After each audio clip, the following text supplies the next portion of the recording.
राधे राधे, हरे कृष्ण। आज है देव उठनी यानी देवोत्थान एकादशी का पावन और पुण्यदायी दिवस। आज का दिन मुक्ति, उद्धार और भगवत कृपा का अद्भुत वार है, क्योंकि आज हम सभी एकादशी की कथा का श्रवण करने वाले हैं, जिसे सुनने मात्र से ही हृदय पवित्र, मन निर्मल और आत्मा उज्जवल हो जाती है। परंतु कथा सुनना केवल शब्दों को सुनना नहीं होता।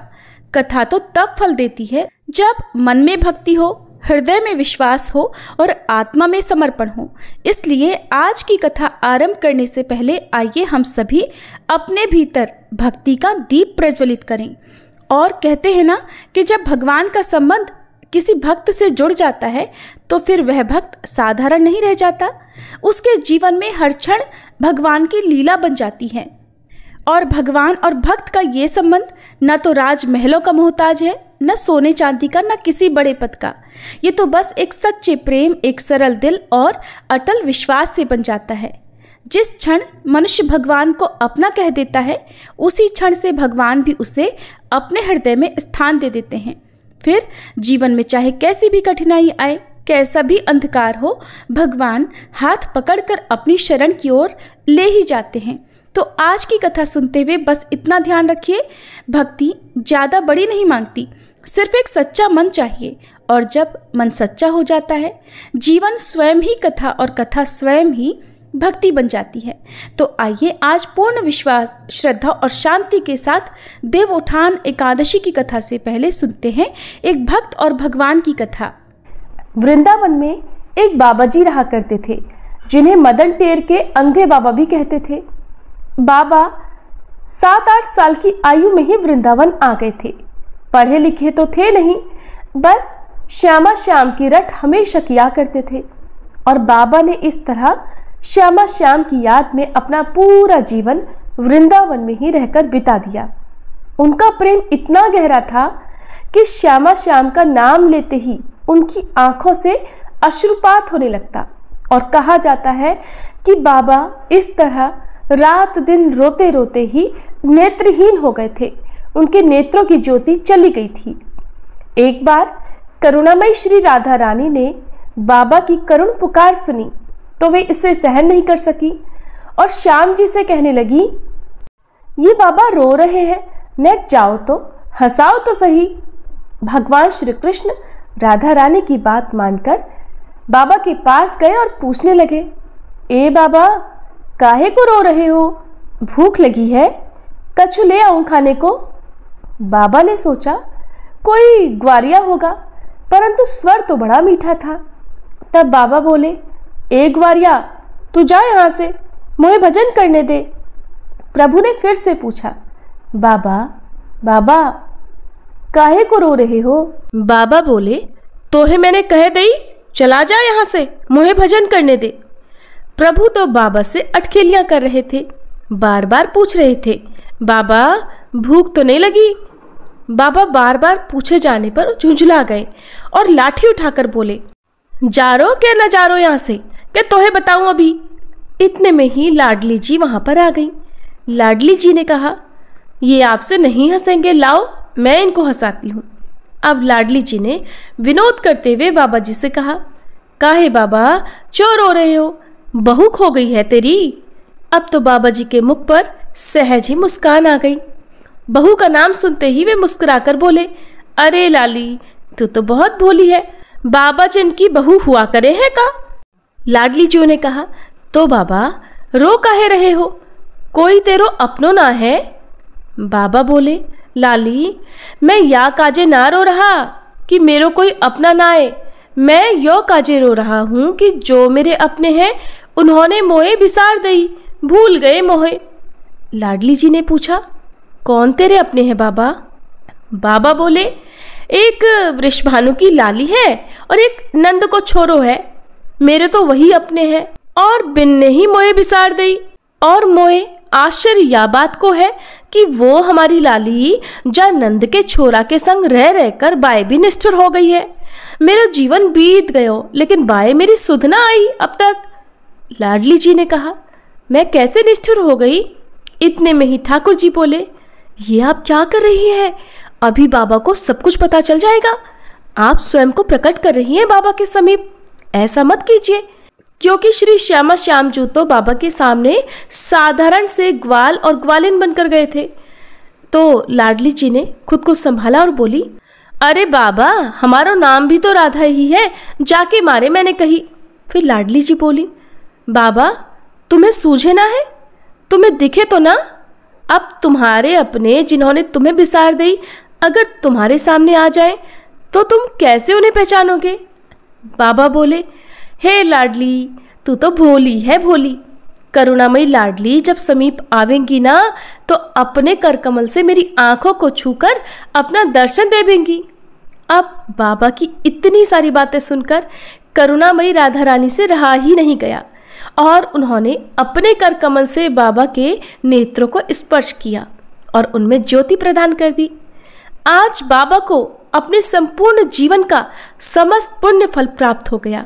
साक्षात युगल सरकार श्री श्यामा श्याम जी का दर्शन प्राप्त हुआ। कहते हैं कि बाबा फिर 3 दिन तक अपने शरीर में रहे और इसके बाद नित्य निकुंज की लीला में जाकर सम्मिलित हो गए। सभी प्रेम से बोलिए, श्री श्यामा श्याम जी की जय, मदन टेर के अंधे बाबा की जय। प्रिय श्रोताओ, अब आपको सुनाते हैं देवउठान एकादशी की 3 मुख्य कथाएं। एक बार एक राजा था, उसके राज्य में प्रजा हर प्रकार से सुखी थी। वह राजा भगवान विष्णु का परम भक्त था और नियम पूर्वक एकादशी का व्रत रखा करता था। एकादशी के दिन उस राजा के राज्य में कोई भी अन्न ग्रहण नहीं करता था। यहाँ तक कि कोई भी उस दिन न तो अन्न खरीदता और न ही कोई बेचता था। सभी फलाहार करते थे। एक बार भगवान ने राजा की परीक्षा लेनी चाहिए। तब भगवान श्री हरि एक सुंदर रूप धारण करके सड़क किनारे बैठ गए। तभी राजा उधर से निकला और सुंदरी को देखकर चकित रह गया। फिर राजा ने उससे पूछा, हे सुंदरी, तुम हो कौन और इस तरह यहाँ क्यों बैठी हो? तब सुंदर स्त्री बने भगवान बोले, राजन, मैं बेसहारा हूं। इस नगर में कोई मेरा जाना पहचाना नहीं है। मैं किससे सहायता मांगू? राजा तो उसके रूप पर मोहित हो गया। कहने लगा, तुम मेरे साथ मेरे महल में चलकर मेरी रानी बनकर रहो। सुंदरी बोली, मैं आपकी हर बात मानूंगी, पर आपको राज्य का अधिकार मुझे सौंपना होगा। आपके राज्य पर पूरा अधिकार केवल मेरा होगा। और हे राजन, मैं जो भी बनाऊंगी वही तुम्हें खाना होगा। राजा तो उसके रूप पर मोहित था, इसलिए उसने उसकी सभी शर्तें स्वीकार कर लीं। अगले दिन एकादशी का पवित्र दिन आया। अब तो रानी ने सभी को आदेश दिया कि बाजार में अन्य दिनों की तरह अन्न बेचा जाए।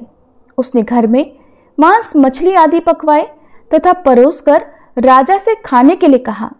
ये देखकर राजा बोला, रानी, आज तो एकादशी है, मैं तो केवल फलाहार ही करूंगा। तब रानी ने शर्त की बात याद दिलाई और राजा से कहा, या तो खाना खाओ, नहीं तो मैं बड़े राजकुमार का सिर काट लूंगी। अब तो राजा बड़े असमंजस में पड़ गया। राजा ने अपनी यह स्थिति बड़ी रानी से कही तो बड़ी रानी बोली, महाराज, अपना धर्म मत छोड़िए, बड़े राजकुमार का सिर दे दीजिए। पुत्र तो फिर मिल जाएगा, परंतु धर्म नहीं मिलेगा। इतनी ही देर में बड़ा राजकुमार खेल कर आ गया।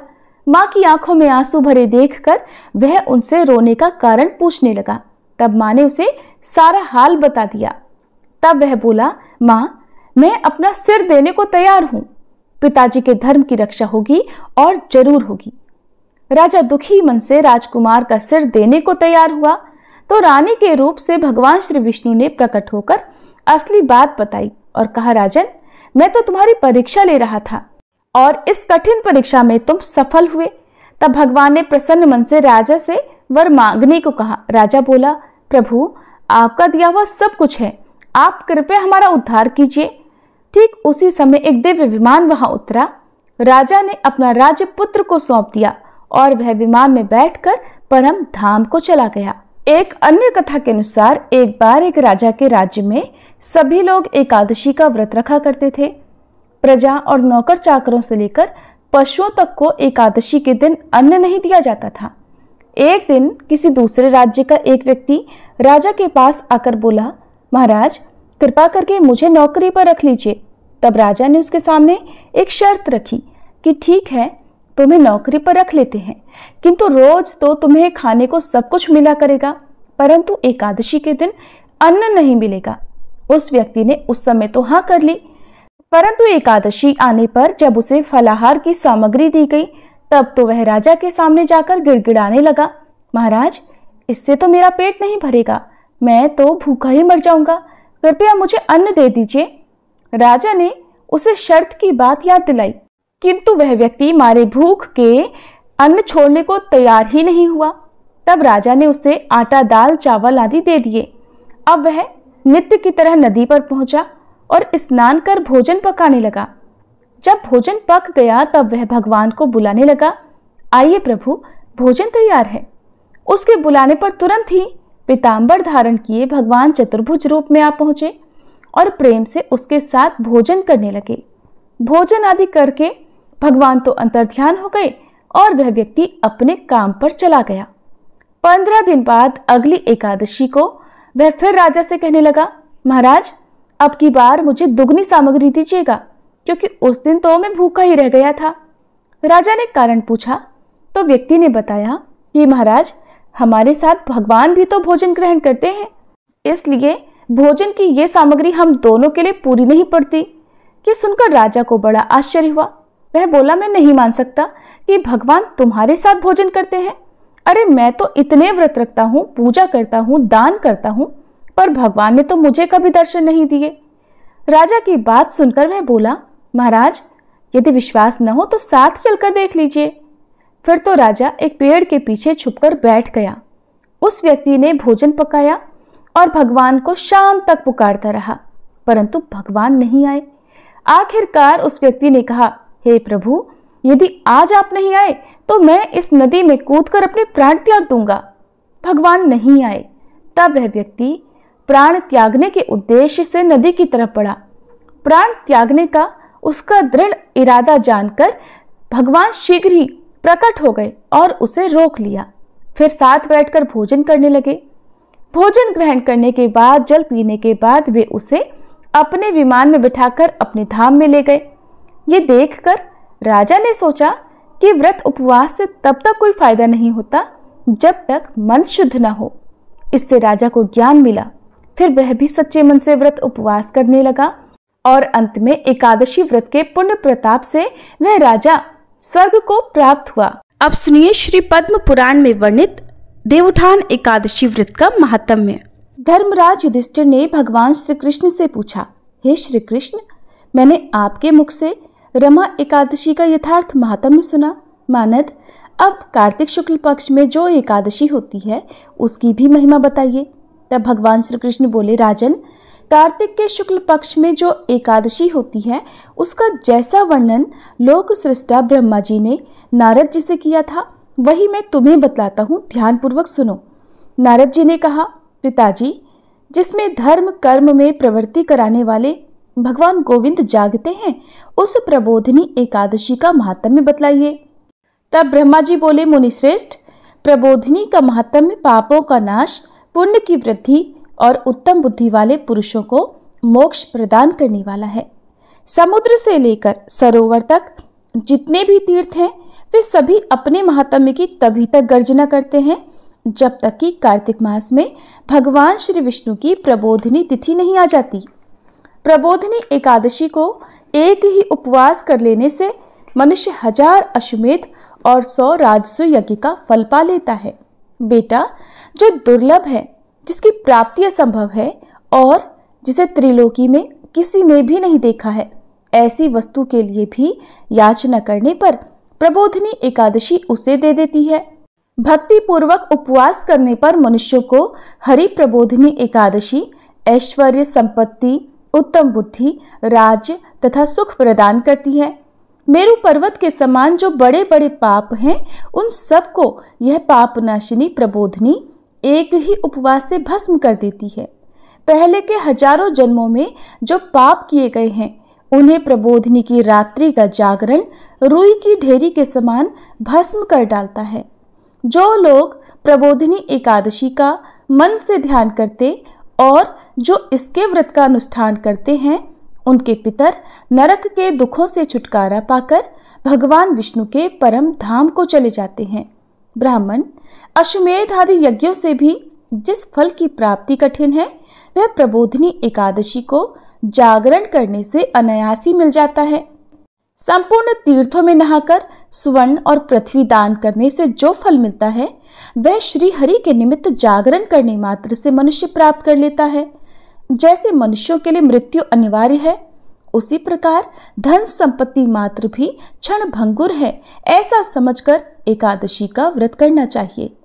तीनों लोकों में जो कोई भी तीर्थ संभव हैं, वे सब प्रबोधिनी एकादशी का व्रत करने वाले मनुष्य के घर में उपस्थित रहते हैं। कार्तिक की हरि प्रबोधिनी एकादशी पुत्र तथा पौत्र प्रदान करने वाली है।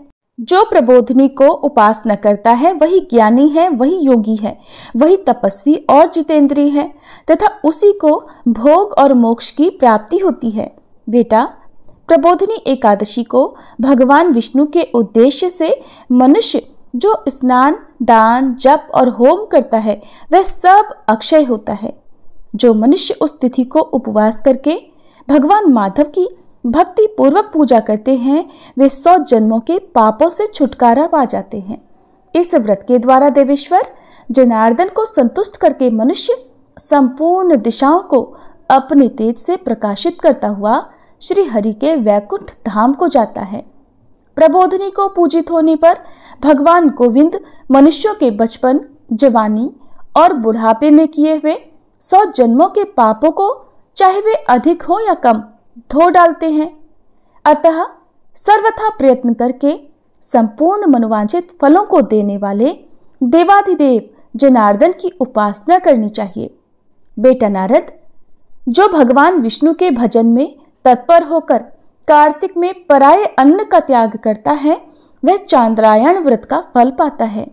जो प्रतिदिन शास्त्रीय चर्चा से मनोरंजन करते हुए कार्तिक मास व्यतीत करता है वह अपने संपूर्ण पापों को जला डालता और 10,000 यज्ञों का फल प्राप्त करता है।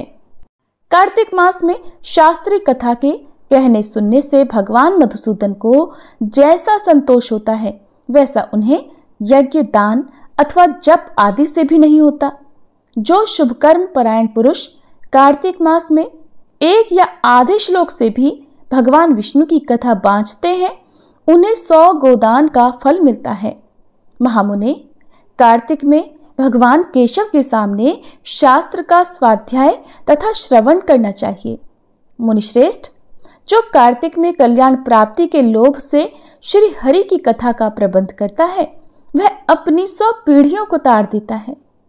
जो मनुष्य सदा नियम पूर्वक कार्तिक मास में भगवान विष्णु की कथा सुनता है उसे सहस्त्र गोदान का फल मिलता है। जो प्रबोधिनी एकादशी के दिन श्री विष्णु की कथा श्रवण करता है उसे 7 द्वीपों से युक्त पृथ्वी दान करने का फल प्राप्त होता है। मुनिश्रेष्ठ, जो भगवान विष्णु की कथा सुनकर अपनी शक्ति के अनुसार कथावाचक की पूजा करते हैं उन्हें अक्षय लोक की प्राप्ति होती है। नारद, जो मनुष्य कार्तिक मास में भगवत संबंधी गीत और शास्त्र विनोद के द्वारा समय बिताता है उसकी पुनरावृत्ति मैंने नहीं देखी है। मुने, जो पुण्यात्मा पुरुष भगवान के समक्ष गान, नृत्य, वाद्य और श्री विष्णु की कथा करता है वह तीनों लोकों के ऊपर विराजमान होता है। मुनिश्रेष्ठ, कार्तिक की प्रबोधिनी एकादशी के दिन बहुत से फल फूल, कपूर, अर्गजा और कुमकुम के द्वारा श्री हरि की पूजा करनी चाहिए। एकादशी आने पर धन की कंजूसी नहीं करनी चाहिए क्योंकि उस दिन दान आदि करने से असंख्य पुण्य की प्राप्ति होती है। प्रबोधिनी को जागरण के समय शंख में जल लेकर फल तथा नाना प्रकार के द्रव्यों के साथ श्री जनार्दन को अर्घ्य देना चाहिए। संपूर्ण तीर्थों में स्नान करने और सब प्रकार के दान देने से जो फल मिलता है वही प्रबोधिनी एकादशी को अर्घ्य देने से करोड़ गुना होकर प्राप्त होता है। देवर्षे, अर्घ्य देने के पश्चात भोजन, आच्छादन और दक्षिणा आदि के द्वारा भगवान विष्णु की प्रसन्नता के लिए गुरु की भी पूजा करनी चाहिए। जो मनुष्य उस दिन श्रीमद् भागवत की कथा सुनता अथवा पुराण का पाठ करता है उसे एक एक अक्षर पर कपिला दान का फल मिलता है। मुनिश्रेष्ठ, कार्तिक में जो मनुष्य अपनी शक्ति के अनुसार शास्त्रोक्त रीति से वैष्णव व्रत अर्थात एकादशी का पालन करता है, उसकी मुक्ति अविचल है। केतकी के एक पत्ते से पूजित होने पर भगवान गरुड़ध्वज 1000 वर्ष तक अत्यंत तृप्त रहते हैं। देवर्षि जो अगस्त के फूलों से भगवान जनार्दन की पूजा करता है, उसके दर्शन मात्र से नरक की अग्नि बुझ जाती है। वत्स जो कार्तिक मास में भगवान जनार्दन को तुलसी के पत्र और पुष्प अर्पण करते हैं, उनका जन्म भर का किया हुआ सारा पाप भस्म हो जाता है। मुने जो प्रतिदिन दर्शन, स्पर्श, ध्यान, नाम कीर्तन, स्तवन, अर्पण, सिंचन, नित्य पूजन और नमस्कार के द्वारा तुलसी में नव प्रकार की भक्ति करते हैं, वे कोटि सहस्त्र युगों तक पुण्य का विस्तार करते हैं। नारद, सब प्रकार के फूलों और पत्तों को चढ़ाने से जो फल मिलता है, वह कार्तिक मास में केवल तुलसी के एक पत्ते से ही मिल जाता है। कार्तिक मास आया देख प्रतिदिन नियम पूर्वक तुलसी के कोमल पत्तों से महाविष्णु श्री जनार्दन का पूजन करना चाहिए। 100 यज्ञों द्वारा देवताओं का यजन करने और अनेक प्रकार के दान देने से जो पुण्य होता है, वह कार्तिक में तुलसी दल मात्र से केशव की पूजा करने पर प्राप्त हो जाता है। अब सुनिए तुलसी विवाह की कथा। तुलसी विवाह की कथा के अनुसार सावर्णी मुनि की पुत्री तुलसी अपूर्व सुंदरी थी। उनकी इच्छा थी कि उनका विवाह भगवान नारायण के साथ हो। इसके लिए उन्होंने नारायण पर्वत की घाटी में स्थित बद्री वन में घोर तपस्या की। दीर्घ काल तक तपस्या के बाद ब्रह्मा जी ने प्रसन्न होकर उन्हें दर्शन दिए और वर मांगने को कहा। तब तुलसी जी ने कहा, हे सृष्टिकर्ता ब्रह्मदेव, आप अंतर्यामी हैं, सबके मन की बात जानते हैं। फिर भी मैं आपको अपनी इच्छा बताती हूँ। मैं चाहती हूँ कि भगवान श्री नारायण मुझे पति रूप में मिले। तब ब्रह्मा जी ने कहा, तुम्हारा अभीष्ट तुम्हें अवश्य मिलेगा। अपने पूर्व जन्म में किसी अपराध के कारण तुम्हें शाप मिला है। इसी प्रकार भगवान श्री नारायण के एक पार्षद को भी दानव कुल में जन्म लेने का शाप मिला है। दानव कुल में जन्म लेने के बाद भी उसमें नारायण का अंश विद्यमान रहेगा। इसलिए इस जन्म में पूर्व जन्म के पाप के शमन के लिए संपूर्ण नारायण तो नहीं, नारायण के अंश से युक्त दानव कुल में जन्मे उस शापग्रस्त पार्षद से तुम्हारा विवाह होगा। शाप मुक्त होने पर भगवान श्री नारायण सदा सर्वदा के लिए तुम्हारे पति हो जाएंगे।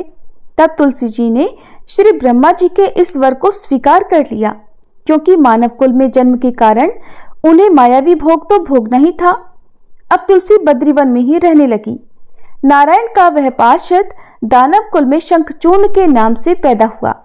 कुछ समय के बाद वह भ्रमण करता हुआ बद्रीवन में आया। यहाँ तुलसी जी को देखते ही वह उन पर मुग्ध हो गया।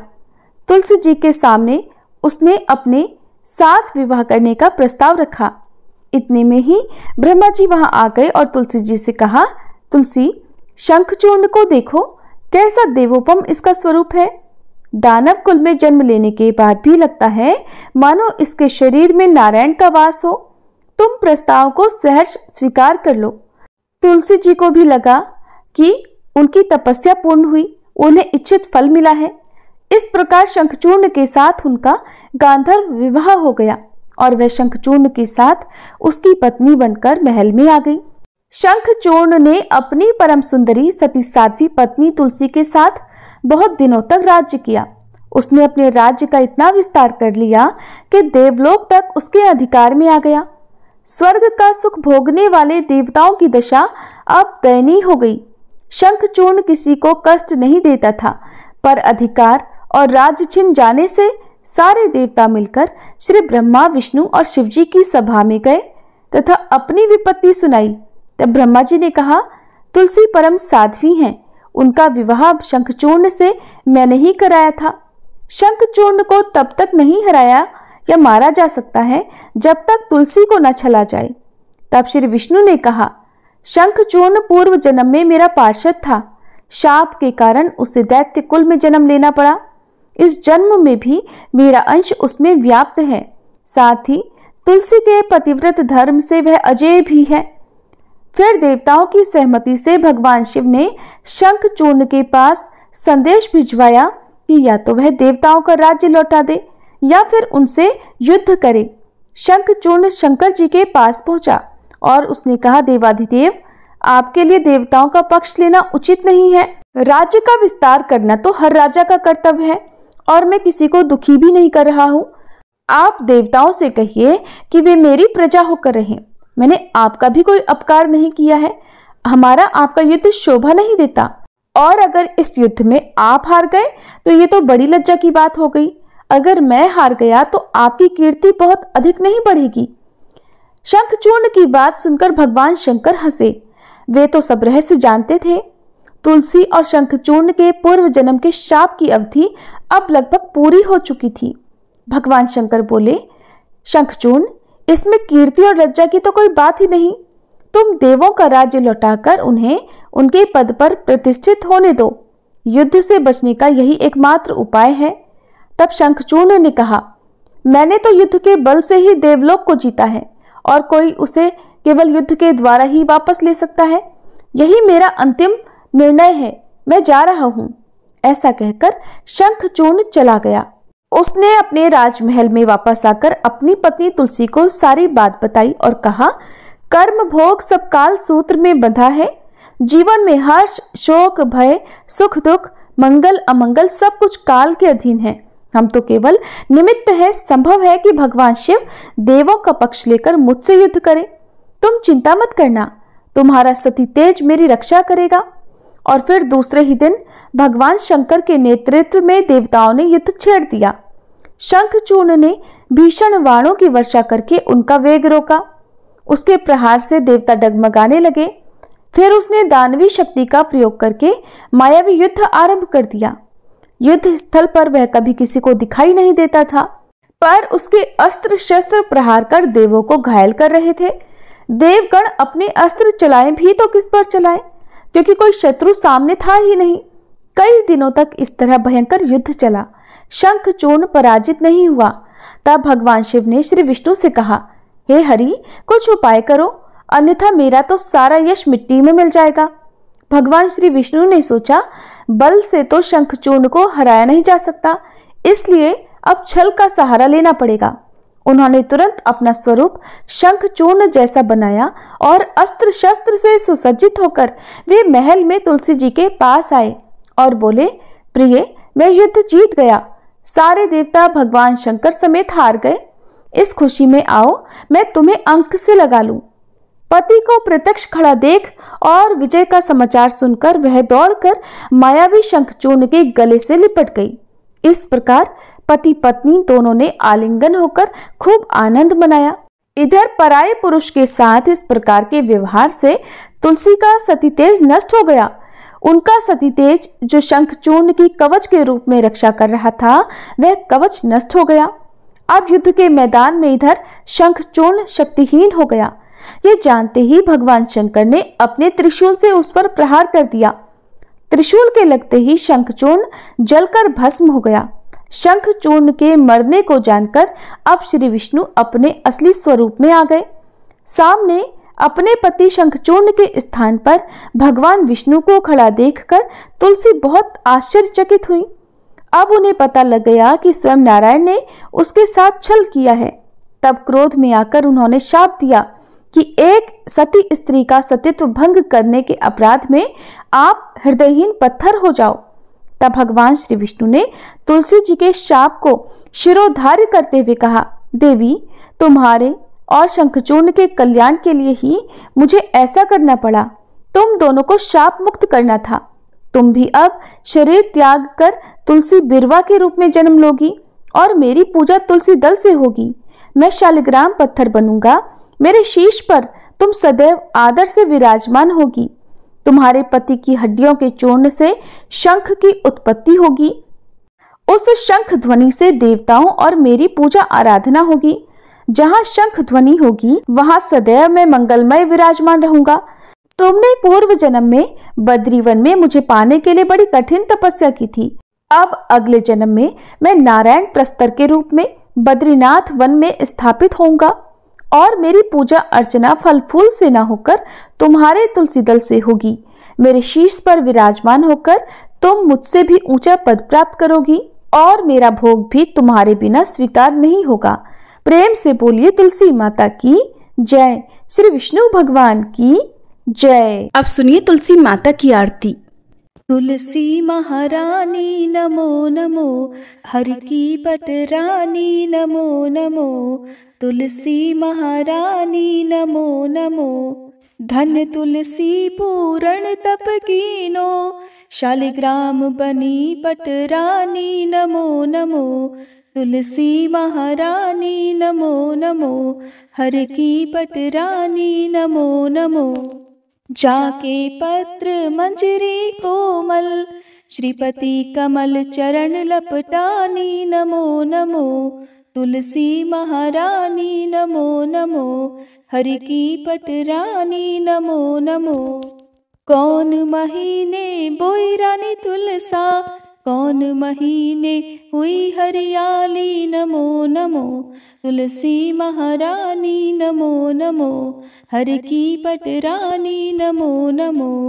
कौन महीने हुई तेरी पूजा, कौन महीने हुई पटरानी नमो नमो। तुलसी महारानी नमो नमो।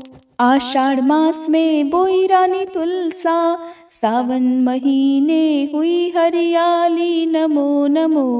तुलसी महारानी नमो नमो, हरि की पटरानी नमो नमो। कार्तिक मास में हुई तेरी पूजा, मंगसिर मास हुई पटरानी नमो नमो। तुलसी महारानी नमो नमो, हर की पटरानी नमो नमो। धूप दीप नैवेद्य आरती, पुष्पन की वर्षा बरसानी नमो नमो। तुलसी महारानी नमो नमो, हर की पटरानी नमो नमो। 56 भोग 3600 व्यंजन, बिन तुलसी हरि एक न मानी नमो नमो। तुलसी महारानी नमो नमो, हरि की पटरानी नमो नमो।